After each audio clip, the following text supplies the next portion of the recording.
pues el tema de hoy es un tema muy importante y solo para adelantarle algo, el título del sermón de hoy es El conflicto de la fe.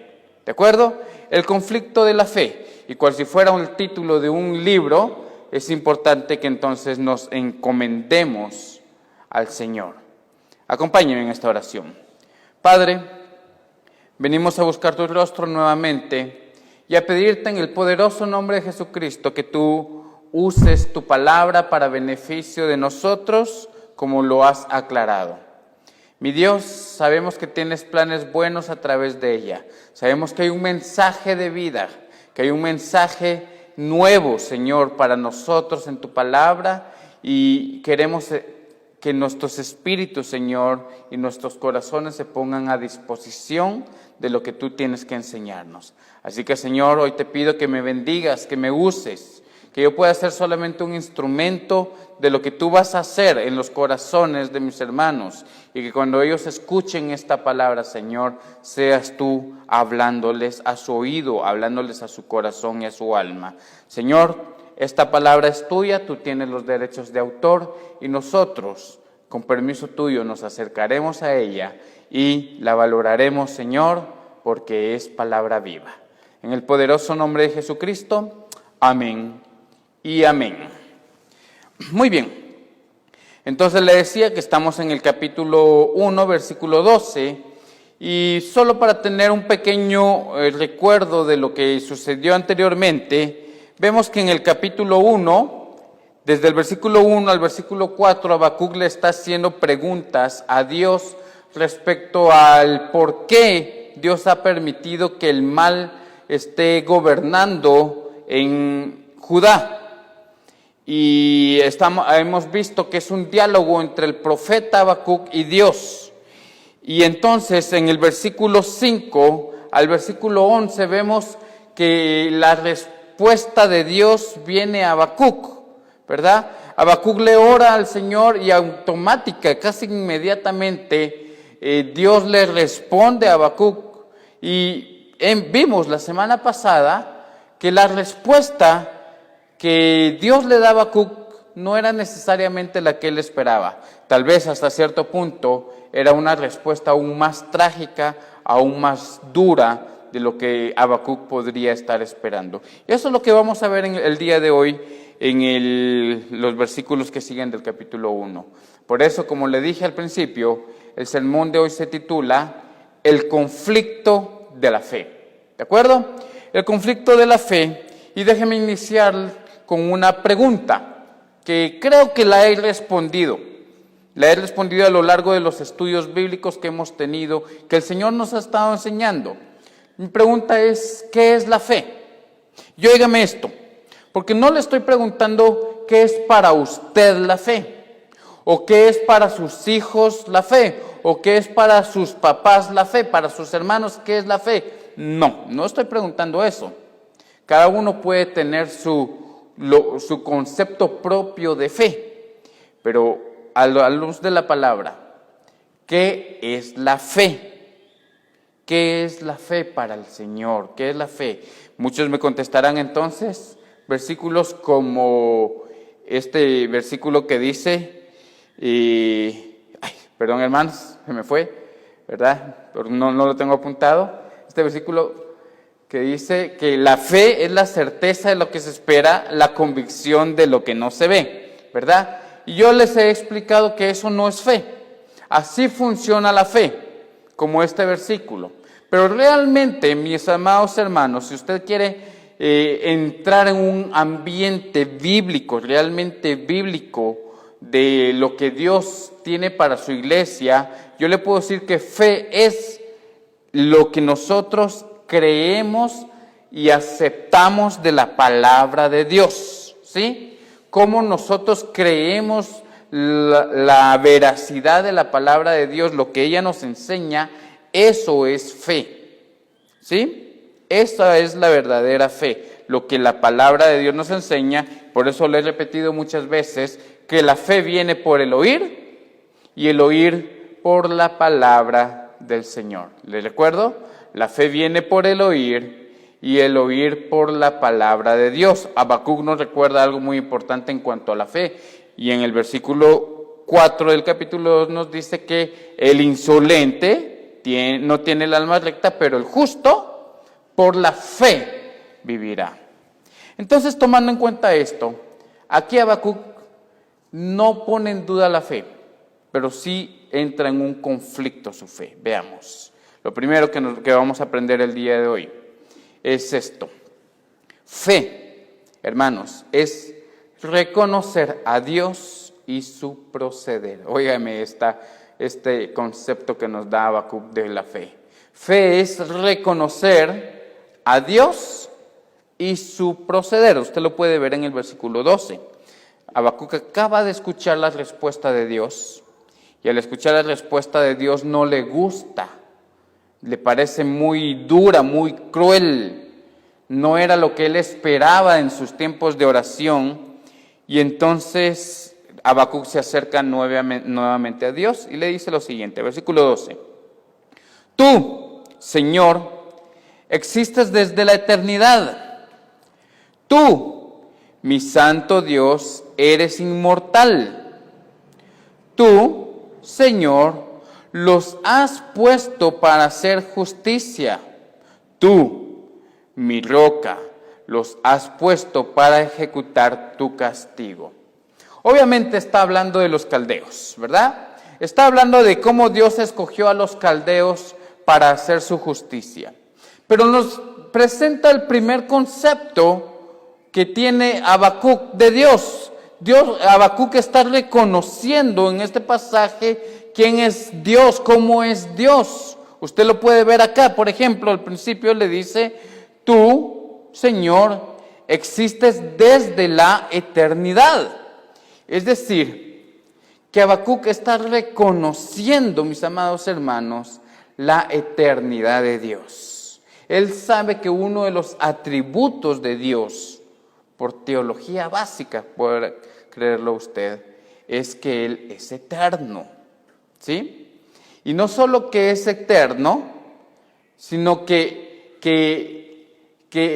es inmortal, lo dice en esta versión. Si usted me acompaña, por ejemplo, a Job capítulo 36, y tal vez por ahí podemos ir entendiendo de dónde Habacuc ha adquirido estos conceptos de Dios, ¿sí?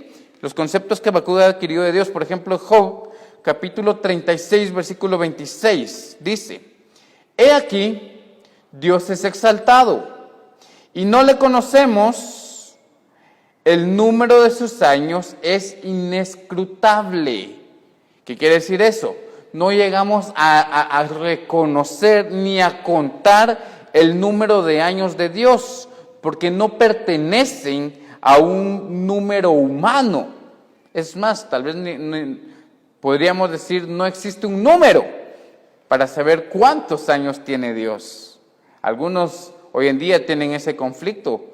Grandes estudiosos, grandes científicos se encuentran con el conflicto del principio y el fin de Dios. Habacuc reconoce que Dios es eterno, pues conoce la Escritura.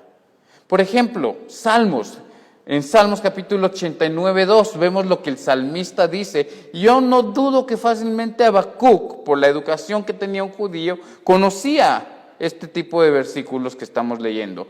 Salmos 89, 2 dice, antes que nacieran las montañas y apareciera la tierra y el mundo, tú ya eras Dios y lo eres para siempre. Vea lo que le está diciendo. Antes de que todo existiera, ¿verdad? Antes de que todo esto fuera creado, tú ya eras Dios, ¿sí? Tú ya estabas allí y lo eres, dice aquí, para siempre. Qué interesante, qué interesante. Vea usted lo que dice también Salmo 101, 28.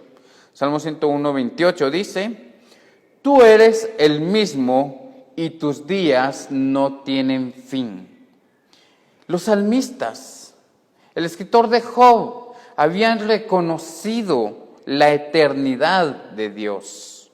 Habían reconocido algo que no se puede explicar por la mente humana y solo se le da el nombre de eternidad. que no ha tenido principio, que no ha tenido fin. Del mismísimo Jesucristo se da esta misma declaración. Vea usted, por ejemplo, acompáñeme a Miqueas, capítulo 5, versículo 2. Miqueas, capítulo 5, versículo 2, se lo voy a leer en la Biblia de las Américas. Me gusta esta forma en la que lo traduce. Pero tú, Belén Efrata, aunque eres pequeña entre las familias de Judá, de ti me saldrá el que ha de ser gobernante de Israel. Usted y yo sabemos que está hablando del Señor Jesucristo.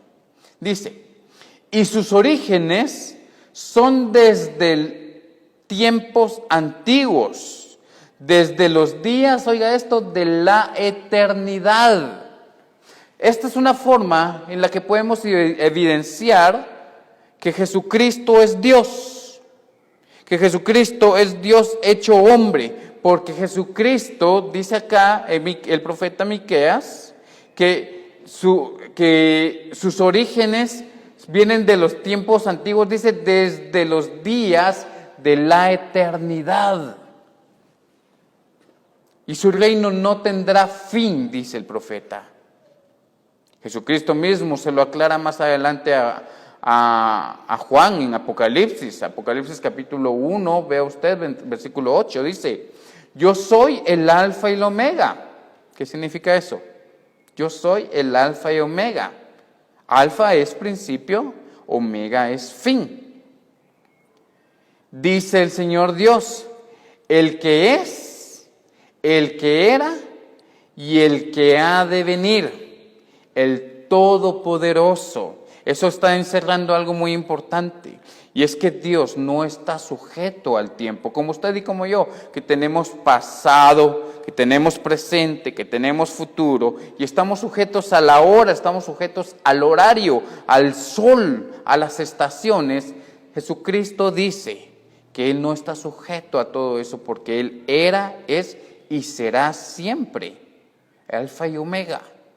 Él es eterno. Nuestro Señor Jesús, mis amados hermanos, es eterno. Yo le digo esto porque es importante reconocer, esta era la fe que Habacuc tenía. Habacuc conocía de Dios primero su eternidad. Esto implica para el profeta que Dios, óigame esto, ya tenía o ya venía preparando o ya tenía preparada aún antes de la fundación del mundo la respuesta para Habacuc en el momento en que Habacuc se acerca a él. ¿Sí?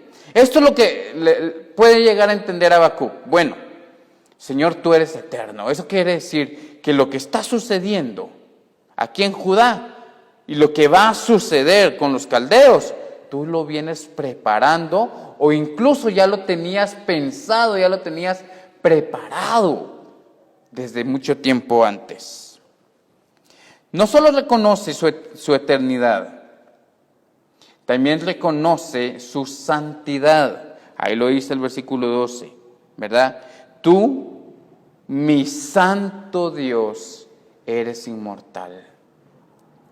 El pueblo de Israel tenía claro el concepto de la santidad de Dios. Dios se lo había declarado de muchas maneras. Dios le había enseñado al pueblo de Israel que Él era santo, y no solo que Él era santo, sino que exigía de su mismo pueblo la santidad. Pero pequeños pasajes como el que se encuentra en primer libro de Samuel. Abra su Biblia en primer libro de Samuel, capítulo 2, versículo 2. Vea lo que dice. Nadie es santo como el Señor. Está declarando la santidad de Dios. No hay roca como nuestro Dios. No hay nadie como Él. Eso quiere decir que tal vez el único, para Habacuc, el único que podría ejercer un juicio de manera directa en contra de Judá era el mismísimo Dios. Por eso le digo, aquí viene un problema de un conflicto de fe, lo vamos a ir descubriendo, pero entendamos este punto. En la teología, en la fe básica de Habacuc, Dios es eterno, Dios también es santo. Lo dice el Salmo 22, versículo 3, hablando del Señor Jesucristo también. Salmo 22, 3 dice, sin embargo, tú eres santo, que habitas entre las alabanzas de Israel. Oiga esto, en el momento que usted cantó hace algunos minutos, estaba un Dios, no voy a decir un Dios, perdón, estaba el mismísimo Dios, Jehová, Yahweh, nuestro Padre, nuestro Señor, Abba, estaba en medio de nosotros con toda su santidad, escuchando sus alabanzas, escuchando su corazón, escuchando sus pensamientos, mientras alababa su nombre. Y eso Habacuc lo reconocía. Más adelante vemos que el apóstol Pedro también lo reconoció. Vea usted en 1 de Pedro capítulo 1, versículos 15 y 16, dice: más bien, sean ustedes santos en todo lo que hagan, oiga esto, sean ustedes santos en todo lo que hagan, como también es santo quien los llamó. Como también es santo quien los llamó. Sean santos como el que los llamó es santo. Dice acá, pues está escrito, sean santos porque yo soy santo. El Señor, mis amados hermanos, había declarado a su pueblo que Él era santo. Y Habacuc tiene ese conocimiento básico de Dios. Básico, eterno, santo. ¿Sí? Esto implica que la respuesta de Dios, de una manera u otra, debía ser considerada como una respuesta santa. Cuando Habacuc se acerca a Dios, a decirle, bueno Dios, pero ¿por qué estos? ¿Por qué gente tan malvada es la que has escogido para castigar a tu propio pueblo? Habacuc tenía que entender, como usted y yo debemos entender, que cualquier respuesta que Dios esté preparando es una respuesta fruto de su santidad. Es una respuesta que proviene de un ser santo, que nos invita a nosotros a la misma santidad. No existe de parte de Dios una respuesta que no cumpla con la santidad, que esté manchada de pecado, que esté manchada de tinieblas, como muchos aseguraban. Por eso algunos, cuando Jesucristo sanaba, decían, en nombre de Belcebú, echa demonios. ¿Qué están diciendo? Están diciendo que muchas veces le reconocen al diablo las obras que Dios hace. Muchas veces están viendo un conflicto en medio de la situación, en medio del hogar, hay una pelea, hay algo, y le echan la culpa al diablo, ¿sí? Cuando fácilmente podemos llegar a ver que es el hombre el que ha pecado, que es la consecuencia del hombre la que está imperando ahí, y que hay un Dios santo detrás de todo esto que está también haciendo una obra magnífica. Por eso es tan importante que usted y yo debamos mantenernos en oración y en lectura de la palabra para saber reconocer quién es el que está obrando en nuestros hogares, quién está obrando en nuestras familias. Si creemos en la santidad de Dios, no podemos atribuirle a su respuesta maldad, como algunos quisieran, aunque muchas veces dice, así nos parezca. Muchas veces por eso viene ese concepto de que Dios nos ha olvidado, de que Dios nos ha dejado a un lado, porque le hemos atribuido a la respuesta de Dios maldad. Pero Dios es santo. Metamos esa base esa base de fe, mis hermanos, en nuestra cabeza. Inclusive, por el nivel de maldad que refleja, a veces la respuesta se la atribuimos al mismísimo Satanás. Yo pienso que si yo hubiera recibido, o si yo no hubiera tenido la respuesta de Dios y veo venir más problemas sobre mi propia vida, sin tener yo comunión con Dios, estricta y estrecha y real relación con Dios, yo le atribuyo las cosas al mismísimo diablo. ¿Sí? Habacuc también reconoce la inmortalidad de Dios, ahí lo dice el versículo 12. tú eres santo, eres inmortal. Para esto solamente quiero rematar como lo dice también Pablo, el apóstol Pablo, a su discípulo Timoteo. Vea usted allá en primera carta a Timoteo, capítulo 6, versículo 16, dice: el único que tiene inmortalidad, que habita en luz inaccesible, a quien ninguno de los hombres ha visto ni puede ver, al cual sea la honra, el imperio sempiterno. Amén. Está asegurando algo el apóstol. Así como Habacuc, Pablo también afirma algo. Dios es inmortal. A Dios no se le puede matar. A Dios no se le puede desnutrir. No se le puede dejar de sostener, ¿verdad? Muchos incluso quieren hacer negocios con Dios a través de sus ofrendas, a través de sus obras. Muchos incluso se han metido a defender al mismísimo Dios. Algunos han metido también juicio en contra de Dios, ¿cree usted? Pero Dios no está sujeto a las cuestiones físicas que nosotros los hombres sí estamos sujetos. Dios es inmortal. Y eso es algo que debe servirnos como tranquilidad para nuestra fe. No es alguien que vaya a morir y nos vaya a dejar abandonados. Es alguien que permanece y permanece, dice su palabra, para siempre. Entonces vemos acá a Habacuc reconociendo quién es Dios. Y no solo reconoce quién es Dios, sino, óigame esto, también reconoce el trato de Dios, la forma en la que Dios normalmente procede. Él reconoce en el mismo versículo 12, mire, sigan en el 12, reconoce que Dios es amor. ¿Cómo así dirá usted? En ese versículo yo no veo que Habacuc diga que Dios es amor. Aquí está, se lo voy a leer. Dice: tú, Señor, los has puesto para hacer justicia, hablando de los caldeos. Tú, mi roca, los has puesto para, ¿qué dice? Ejecutar tu castigo. Ahí está el amor. Ahí se encuentra el profeta reconociendo a un Dios amoroso, porque es un Dios que castiga. Y él mismo lo había declarado en su palabra años antes, a través de sus profetas, a través de su palabra misma. Él había revelado mucho tiempo antes que él era un padre amante que castigaba a sus hijos. ¿Sí?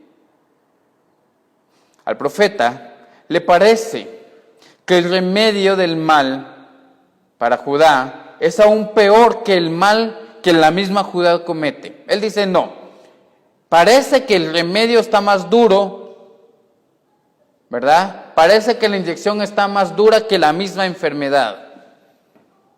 Pero bueno, el cincho normalmente duele más de lo que dolería si yo no fuera castigado. ¿Sí? Hermanos, quiero partir de este punto. Usted y yo no debemos dudar en ningún momento de la naturaleza de Dios. Usted no debe dudar de la naturaleza de Dios, que nos afirma, por ejemplo, primera de Juan, el apóstol Juan en su primera carta, capítulo 4, que nos dice: Dios es amor. ¿Sí? Juan nos afirma esto: Dios es amor, y por lo mismo su trato hacia nosotros va a ser un trato de amor. ¿Sí? Y hermanos, esa debe ser nuestra fe. Nosotros debemos tener fe en que la forma en la que Dios esté tratando nuestra situación, nuestro problema, lo que tengamos que estar enfrentando, es una muestra de su amor muchas veces. ¿Sí? Es una muestra de su cuidado para nosotros, aunque así no lo parezca. Recuerde usted lo que dice Proverbios 3:12. Proverbios 3:12, en la versión Dios habla hoy, se lo quiero leer, dice: porque el Señor corrige a quien Él ama. Léalo en otra versión si quiere, dice lo mismo. ¿Sí? Porque el Señor corrige a quien Él ama, como un padre corrige a su hijo favorito. ¿Sí? Hay papás que han decidido no pegarle a sus hijos. Hay papás que le tienen miedo a sus hijos. Yo mismo, mis amados hermanos, he estado teniendo que aprender esa parte de amar a través de la corrección. ¡Qué difícil es! Y más ahora que existen derechos humanos, que hay denuncia, que aquí, que allá, y que el mundo enseña cosas que van contrarias a la palabra de Dios, muchos papás, incluso cristianos, se han volteado para no disciplinar y no corregir a sus hijos, porque sienten que ya no les van a amar, porque sienten que van a ser muy duros, que no saben si está correcto o no. Hermanos, la palabra del Señor nos exhorta a esto, que el padre que corrige ama a su hijo, y el mismísimo Dios es el primero en hacerlo. Aquí lo está haciendo con Judá. En Hebreos capítulo 12, versículo 7, se lo voy a leer ahora en la traducción del lenguaje actual, dice: si ahora ustedes están sufriendo, oiga esto, si ahora ustedes están sufriendo, es porque Dios los ama y los corrige como si fueran sus hijos. Pero no hay un padre que no corrija a su hijo. Porque no hay un padre que no corrija a su hijo. Mire qué palabra. Yo no sé si usted podría agarrar este versículo como su versículo favorito. Creo que sería muy difícil tomar un versículo así, para que sea, mi versículo favorito es Hebreos 12:7. Pero vea esto. Podría ser uno de nuestros versículos más amados, porque reflejan el amor de Dios en medio de nuestras situaciones difíciles. Se lo vuelvo a leer. Si ahora ustedes están sufriendo, padeciendo, dice la Reina Valera, es porque Dios los ama. Si ustedes sufren es porque Dios los ama y los corrige como si fueran sus hijos. Porque no hay un padre que no corrija a su hijo. Padres, no existe un padre que no corrija a su hijo. Además, Proverbios 23:13 dice en esta misma versión: a los niños hay que corregirlos. Unos buenos golpes. Aló, derechos humanos. Aló, nuevas tendencias psicológicas. Aló, denuncias. A los niños hay que corregirlos. Unos buenos, no malos, unos buenos golpes. Unos sabios golpes, unos amorosos golpes, no los matarán. Así dice la palabra del Señor. Y obviamente, ¿sí?, es lo que Dios está haciendo con el pueblo de Judá. Está dándole unos buenos golpes. Y mis hermanos, esta era la fe en la que estaba fundamentada la fe de Habacuc. ¿Sí? Aquí está fundamentada la fe de Habacuc, en versículos como estos que él está declarando acá. ¿Sí? La pregunta ahora es entonces, óigame esto: ¿cómo puede Dios corregir a su pueblo utilizando a una nación aún más pecadora y malvada que ellos? No nos parece lógico, no va de acuerdo a nuestros conceptos de fe. ¿Sí?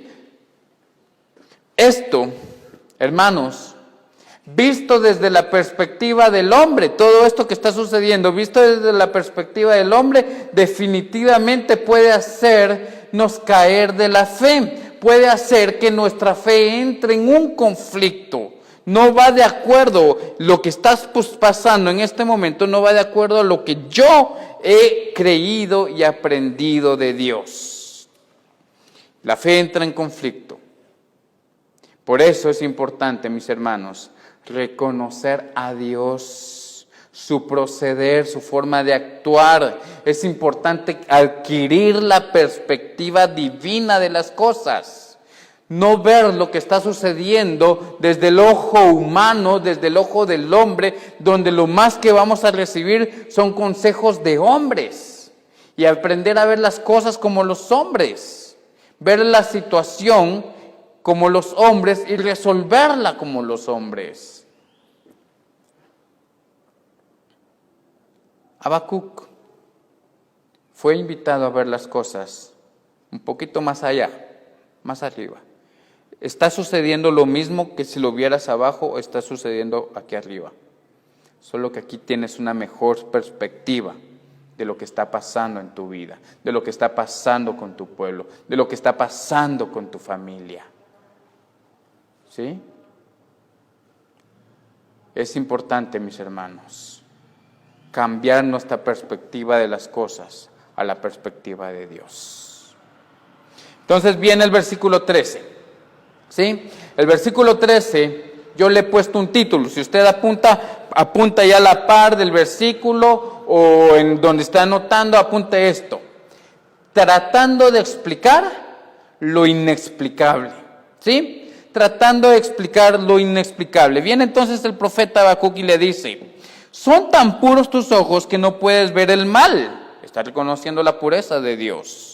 No te es posible contemplar el sufrimiento. Es decir, tu santidad y tu amor no permiten que estés viendo las cosas malas. No eres así. Según te conozco, no eres así. ¿Sí? Pregunta entonces: ¿por qué entonces toleras a los traidores? ¿Por qué guardas silencio mientras los impíos se tragan a los justos?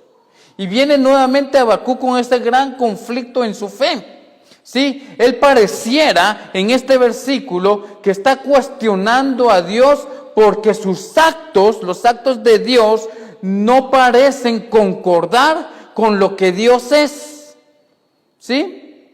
La forma de proceder de Dios va muy contraria a lo que él mismo profeta sabía de Dios. ¿Sí? A lo que él había aprendido de Dios, tal vez a través de la palabra, cómo la había leído, cómo se la habían enseñado, cómo la había logrado interpretar. Pero ahora ve lo que está sucediendo y dice: no, así no es Dios. ¿Sabe que este ha sido uno de mis mayores conflictos en estos tiempos? Creo firmemente que la iglesia, con tal de ganar al hombre, ha interpretado, véame si usted me logra ver, ¿verdad? Véame, y los que no me logran ver, solo me logran oír, estoy haciendo comillas con mis dedos.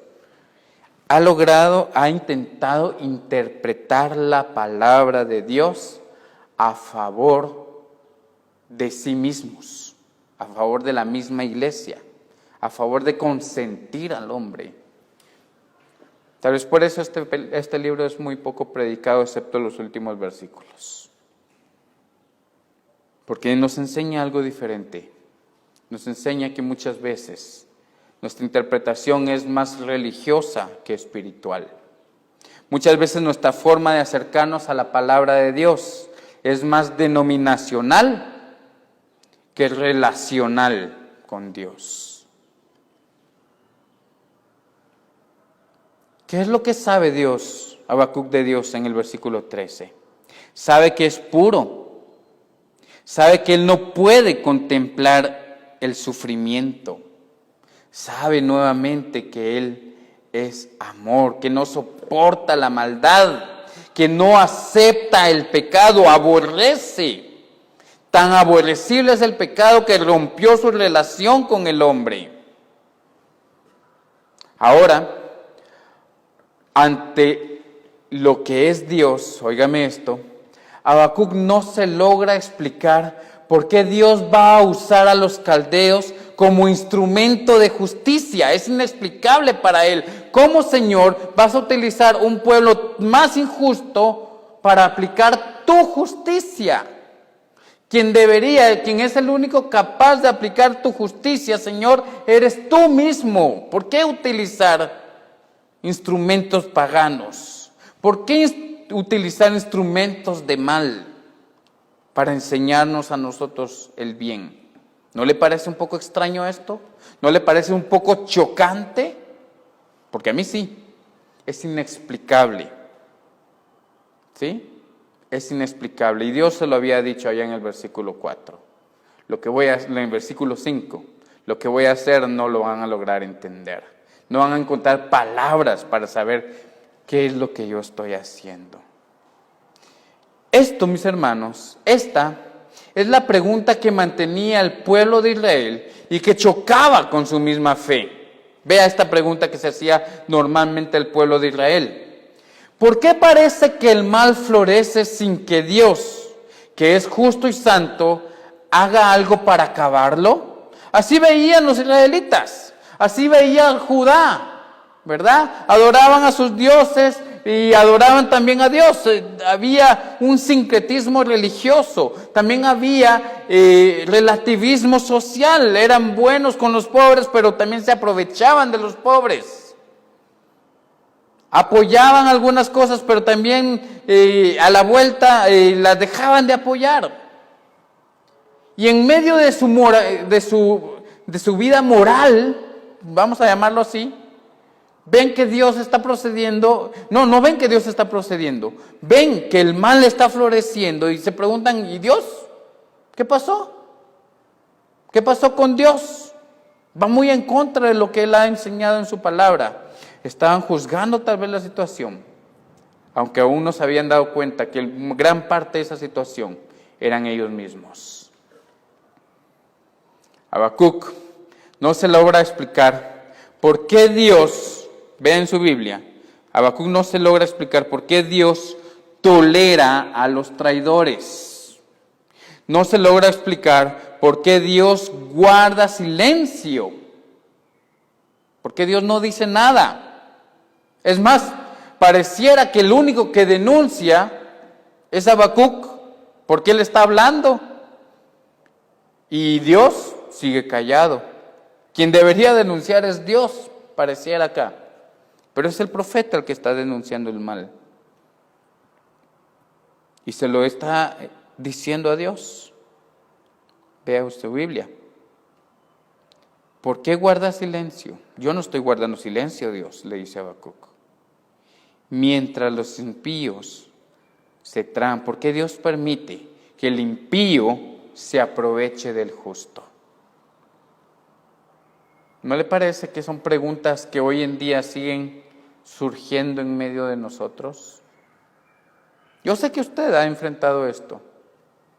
Yo sé que usted lo ve en la calle, lo ve en su cuadra, lo ve en su familia. Yo sé que usted ve muchas veces al impío floreciendo y al justo sufriendo y como que tiene que entregarse al impío. Y Dios pareciera que no hace nada. ¿Sí? El profeta no se logra explicar cómo actúa Dios. Para él esto es una paradoja. ¿Sabe qué es una paradoja? Paradoja es algo que parece contrario a lo lógico. Lo más lógico es que les caiga castigo a ellos.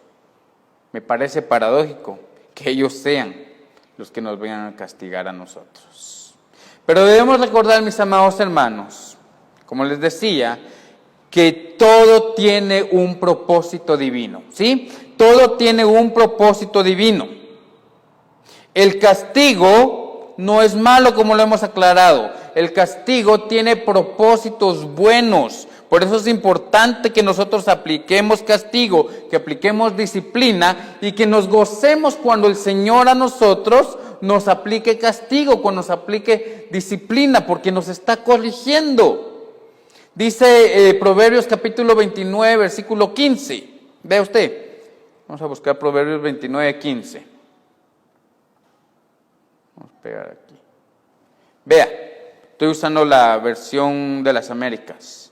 La vara y la reprensión, vea esto, dan sabiduría, pero el niño consentido avergüenza a su madre. La vara y la reprensión dan sabiduría. ¿Queremos hijos inteligentes? Corríjalos. ¿Sí? ¿Queremos que hayan hermanos sabios en nuestra iglesia? Corrijámoslos. La vara da sabiduría. Pero cuando no se corrige de la manera adecuada, los hijos, dice, terminan siendo causa de vergüenza para los padres.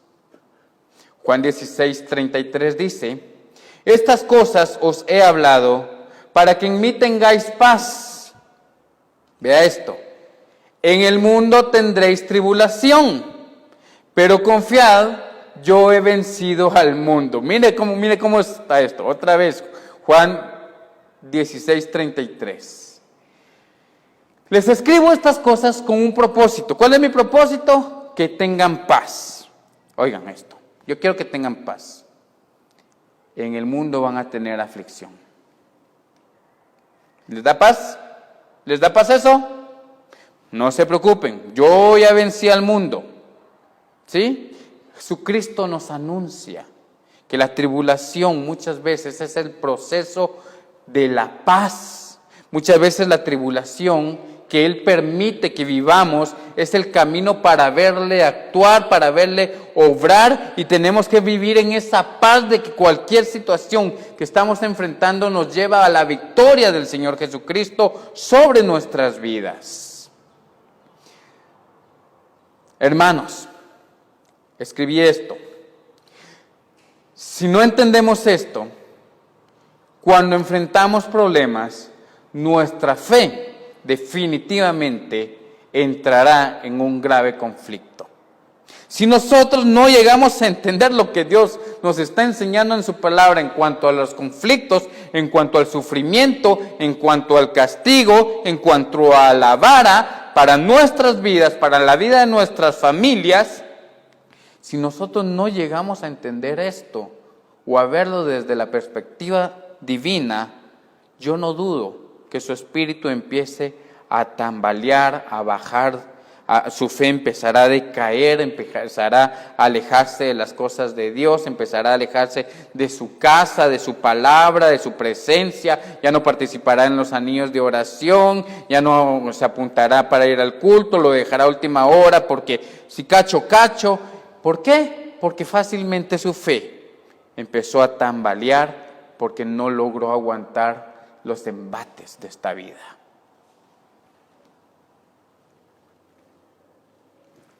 Versículo 14 al 2:1 nos enseñan una tercera parte. ¿Le dará Dios la victoria absoluta a los malvados? ¿Sí? ¿Le dará Dios la victoria absoluta a los malvados? Esta es la pregunta que Habacuc tiene. ¿Sí? Es la pregunta del profeta Habacuc. ¿Le vas a dar la victoria a los malvados, Señor? Has hecho a los hombres como peces del mar, como reptiles que no tienen jefe. Babilonia los saca a todos con anzuelo, los arrastra con sus redes, los recoge entre sus mallas y así se alegra y regocija. Vea eso. Por lo tanto, dice la palabra, por lo tanto, ofrecen sacrificios a Dios. No, le ofrecen sacrificios a sus redes y queman incienso, ¿para quién? Para sus mallas. Pues gracias a sus redes, su porción es sabrosa y su comida suculenta. Habacuc entonces hace una comparación. Nosotros los israelitas somos como peces. Como peces, óiganme esto, sin fuerza y sin quien los gobierne. Somos peces indefensos. Somos peces perdidos, peces sin dirección. Nosotros pareciéramos aquí peces que no tienen protección, que no tienen un Dios que les proteja, sino que más pareciera que les ha abandonado. Así se siente el profeta Habacuc y le está diciendo a Dios, ¿eso es lo que estás haciendo, Dios? Nos estás dejando así como que si fuéramos peces. Y es más, los caldeos o los babilonios son los que echan las redes, ¿sí? Son los pescadores. Son poderosos, son sabios. Pareciera que ellos tienen guía, que ellos tienen compañía, que Dios está con ellos. Así pareciera Dios. Así le está diciendo a Habacuc. Son felices, dice el versículo 15, ¿verdad? En la segunda parte. Son felices, se enorgullecen, se mofan de sus enemigos a quienes han conquistado. Eso es lo que estás haciendo, Dios. Pregunto, dice Habacuc, ¿sí? Versículo 17. Continuará vaciando sus redes y amontonando y matando sin piedad a las naciones. ¿Seguirán los caldeos conquistándonos a todos? ¿Sabes, Dios? Le dice Habacuc. ¿Sabes, Dios? Ellos no te adoran a ti. Ellos adoran sus redes. Ellos adoran sus cañas de pescar. Ellos adoran su sabiduría para hacer las cosas. Ellos les rinden culto a sus instrumentos de trabajo, a sus ejércitos, les rinden culto a su fuerza. A ti no, Señor. ¿Vas a dejar que ellos sigan gobernándonos? Y es lamentable porque muchas veces la iglesia se rige por este tipo de personas, mis hermanos. Personas que le rinden culto de alguna manera, tal vez involuntaria incluso, a cosas, a fuerzas, ¿sí? Hoy en día vemos como muchos malvados, mis hermanos, han vuelto dioses a sus medios de trabajo. ¿Cómo lo podemos reconocer? Porque invierten más tiempo en el trabajo y le dan las mejores horas del día al trabajo que buscar al Señor, que leer la palabra. Es más, buscar a Dios, leer la palabra, orar, eso al final del día sí da tiempo. Eso es lo que pasa con los babilonios. Pero mi tiempo, mis fuerzas, mis recursos están para mi trabajo. Invierten sus ganancias, sus primeras recompensas del trabajo, lo invierten en otras cosas, en el mismo trabajo. Quieren avanzar y no lo invierten en el Señor que les dio el trabajo, en el Señor que les dio la fuerza. Adoran su medio de vida. Dice, son capaces de dejar de buscar al Señor, incluso, oiga esto, el único día que deberían dedicar con tal de atender a sus redes. Algunos incluso hasta el día domingo, ¿sí? Hasta el día domingo lo utilizan para trabajar, o están tan cansados de haber trabajado, de invertir tanto tiempo en aquello, que ya no le dejaron tiempo al que les bendijo para que alcanzaran aquello. La mentalidad de Babilonia se ha metido mucho en nuestras iglesias, se ha metido mucho, mis hermanos. La mentalidad de Babilonia se ha incrustado y pareciera que está floreciendo dentro de la misma iglesia. Entonces, Habacuc le pregunta a Dios, ¿cuánto tiempo más seguirás dándole la victoria al injusto? ¿Cuánto tiempo más, Señor, tengo que seguir viendo cómo prospera el que no te busca, el que no te teme? ¿Cuánto tiempo más, Señor? ¿O es que acaso debo tomar su ejemplo? Es la pregunta que Habacuc mantiene delante de Dios. ¿Debo ser como él? ¿Debo admirarle? Porque veo que el que no te teme, tú le prosperas. A eso está viendo Habacuc acá. Es más, le haces gobernar sobre tu pueblo. ¿Qué conflicto para la fe, verdad, hermanos? ¿Qué conflicto para la fe? Para nuestros conceptos de Dios, ¿qué conflicto? Yo le pregunto, ¿Está dejando usted que su fe entre en este conflicto? Porque no está mal. No está mal. No está mal si tomamos la misma actitud que tomó el profeta Habacuc. Vea usted cómo termina esto. Versículo 1 del capítulo 2. Me mantendré alerta. Me postraré en los terraplenes. Estaré pendiente de lo que me diga, de su respuesta a mi reclamo. Y Habacuc entonces sabe que lo que está sucediendo está en manos de Dios, y aunque él no logra entender qué es lo que Dios está haciendo, por qué Dios está permitiendo la situación, él ha decidido aferrarse al Señor, mis hermanos, y ha decidido mejor preguntarle a Él, porque ¿quién más podrá tener respuestas para todas estas incógnitas, para todos estos problemas, para todos estos conflictos de fe, sino el mismísimo Dios, que puede fortalecer su fe a través de la situación que estaban viviendo? Hermanos, busquemos a Dios y hagámoslo como Habacuc. No nos desesperemos, hermanos, mantengámonos alerta. Mantengámonos alerta, estemos pendientes de lo que el Señor diga. Porque el Señor, si lo hacemos con fe, Él va a responder a nuestro reclamo. Lo va a hacer, hermanos. No busque respuesta en otro lado. No se desespere. Busque al Señor y manténgase ahí. Aprendamos a esperar su respuesta. Confiemos en que Él responderá a nuestro clamor.